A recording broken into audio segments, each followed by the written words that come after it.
kind of fall into that trap. And that's why we've been to enough treatment centers, Chris. We're going to write a book, but to notice it eventually. But when you're in it new, you're just trying to get your food. You're just trying to be where you're supposed to be. Get to your classes on time. Eat your food. Yeah, and then you're certainly new in recovery. Like, you know, in the beginning when I used to go, you're gonna latch on to the feeling, the vibe in the place.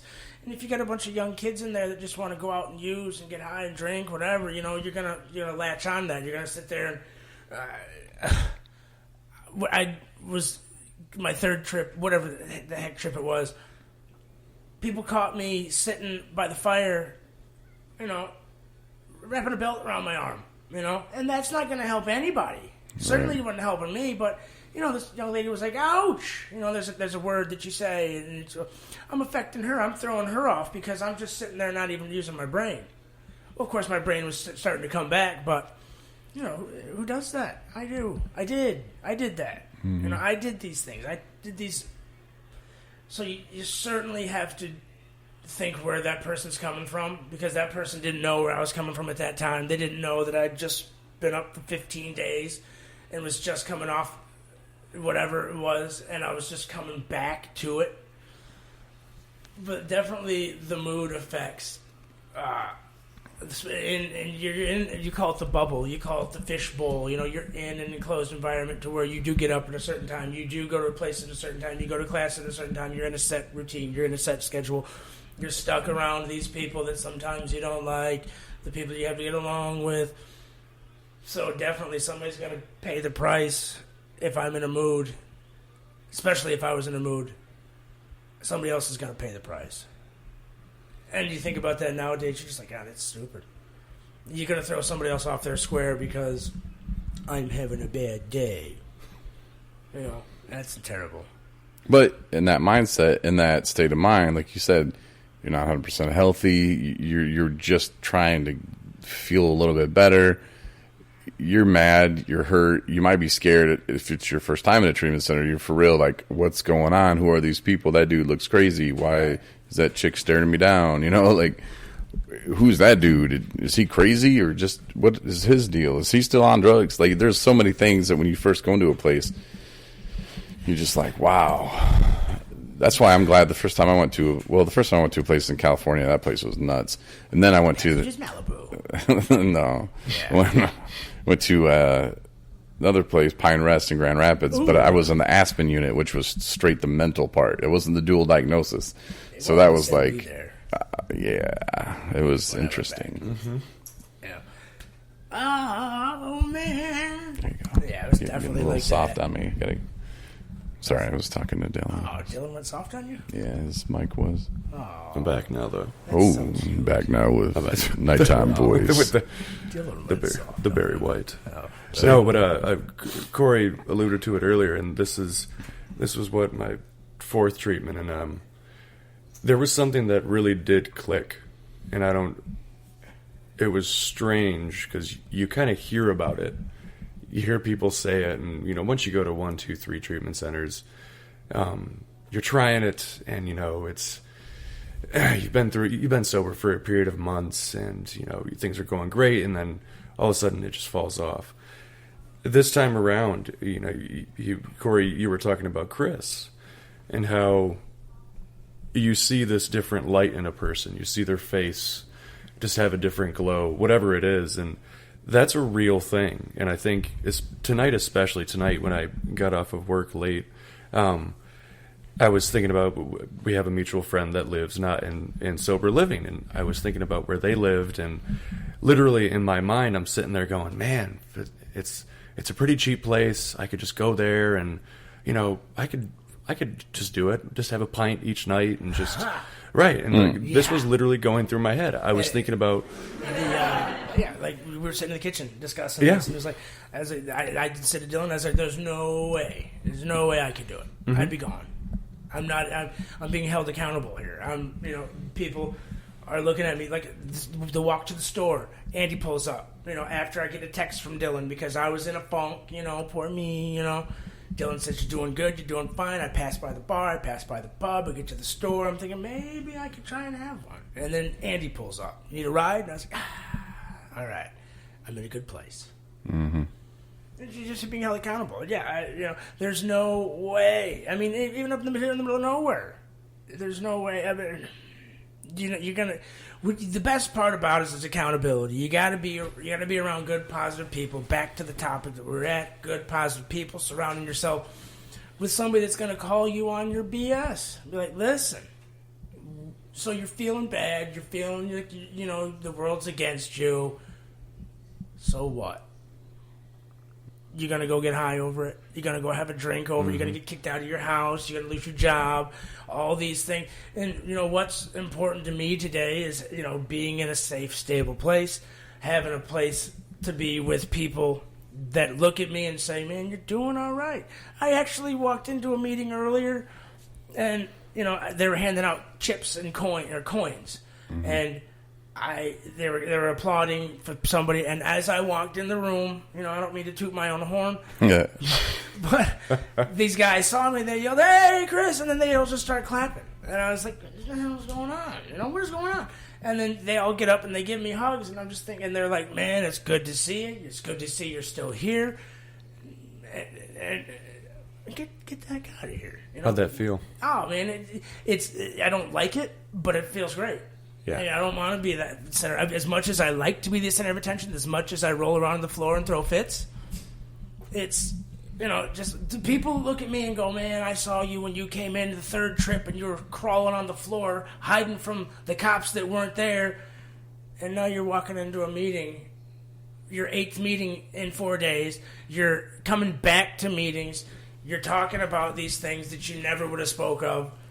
Get the heck out of here, man. Mm-hmm. They're like, man, you're inspirational. You're doing good things. Let's get the heck out of here, man. It's crazy. Yeah, right. This junkie from Battle Creek, Michigan, this former junkie, I have to work with my words, but but this guy right here, people are like, man, I'm glad you're still here. The reason I'm still here is because you're still here, or because I see that you're doing fine. You're doing well. Today you're doing well. Get out of here, man. It's like, like Dylan said, how does it make you feel? It makes you feel great. I don't want that, but it makes me feel great. It's cool, and it really is cool. Just to think, what do you mean, man? This old guy right here making you do something good? Shoot, I can barely even make this clock run right now. How are you supposed to be a grandfather clock? I don't know. Speaking of grandfather, that's happening soon. Oh, shut up. Old Grandpa Chris. No, you're going to be a grandpa. My son has not impregnated anybody, and it's not going to happen anytime soon, as far as I hope. Maybe. But he probably will be. And to kind of bring it back to how we started, and, I do the podcast for me. It helps me. And when I started it was to help me. And then I was told, hey, that's your service position because you're not getting paid, are you? I was like, no. Like, well, that is your service position because that helps people. What? Yeah.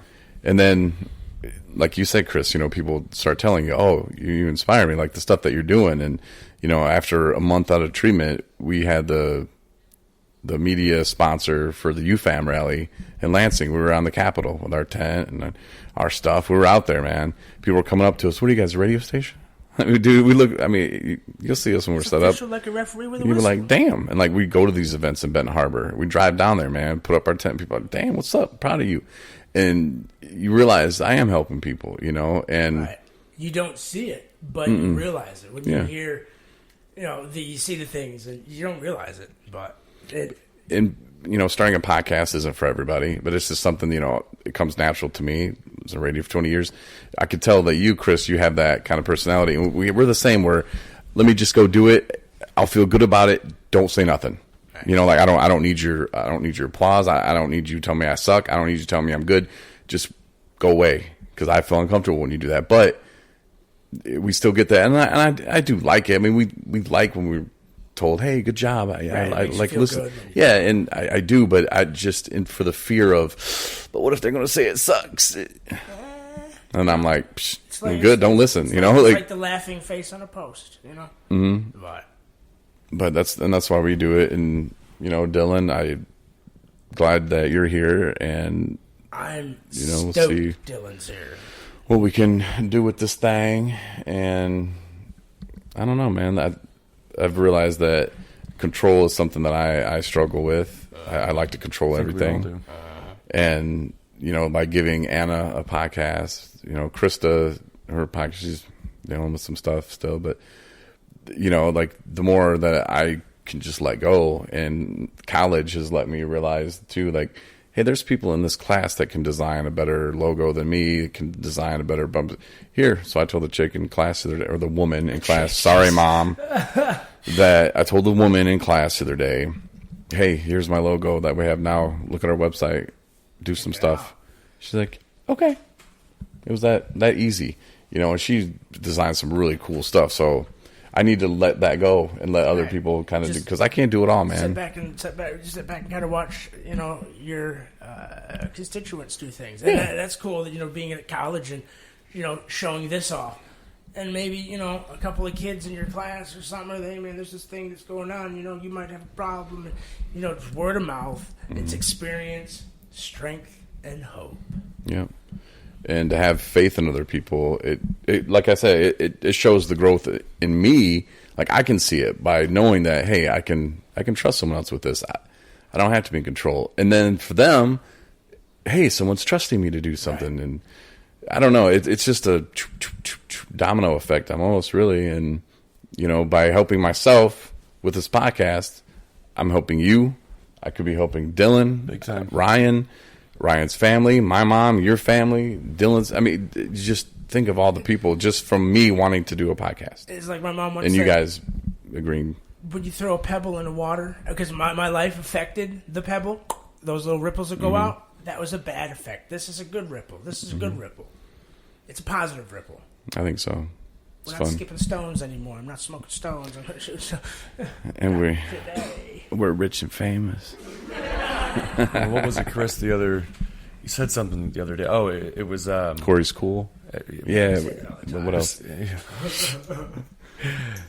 You said, you know, I'm always going some direction. Just this time, it's the right direction. Right. Yeah. You know, it's that difference that we're always using energy. It's just, where's that energy going, right? And what are you putting forth that energy? What are you doing with that energy? You know, how you affect people and how things can affect you.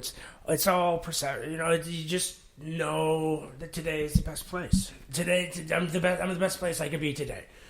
And, you know, with Dylan, with Corey, here doing this. Dylan was my bunkie when I went back the fourth time. Thanks. You know? Yeah, Joey over there. He's just on his phone farting off. But, you know, I remember the first time I ever met Dylan, he was in detox. I'm sitting there and I'm just BSing with another guy, and I'm just talking about his tattoos, just making him laugh. And then 30-some days after that, I leave and come back 2 days later, and they put me in his room. And guess who's sleeping in the same room as me again? You know, a positive dude that I can lean on, who happens to be a little taller than me, and I just happen to be a little off. Lean against him for a little bit of help so I can get my crap back together. Good people, good place, good positive vibes, positive people. Who you're around, what are you going to do with the people you're around? Good positive things. Stay away from the ones that are going to get you screwed over. Positivity, man. And yeah, yes, that's all we can those do. Two, Chris. But yeah, you know, Corey's gift. You got the podcast. You've realized that, Chris. You've always had humor. And sometimes I think, you know, you've used that not for a negative thing, but to shy away from the positive. And you know, we all have these gifts. They're there. And we'll talk more about the gifts on the next episode as we are coming to an end. Thanks again for listening to the... That's not how I really wrap it up. Dylan's looking at me like... I'm sitting here like, I've never done this. Is this really how we... Thanks for listening, and we'll be back again on Saturday. Thanks for coming and hanging out, guys. Where Ryan does impressions all episode long. Yeah, that's going to be great. Yeah, that'll be funny. Thanks again. Welcome, Dylan. Thanks for coming to the show. Thanks for listening, guys. Thanks for hanging out with us this evening. Hope you got a little something out of it, because you know I did. And 217recovery.com for all your resources, Smash the like treatment button. centers. Do all that stuff. Yeah, check it out. And check out our front page, too, 217recovery.com. Holla!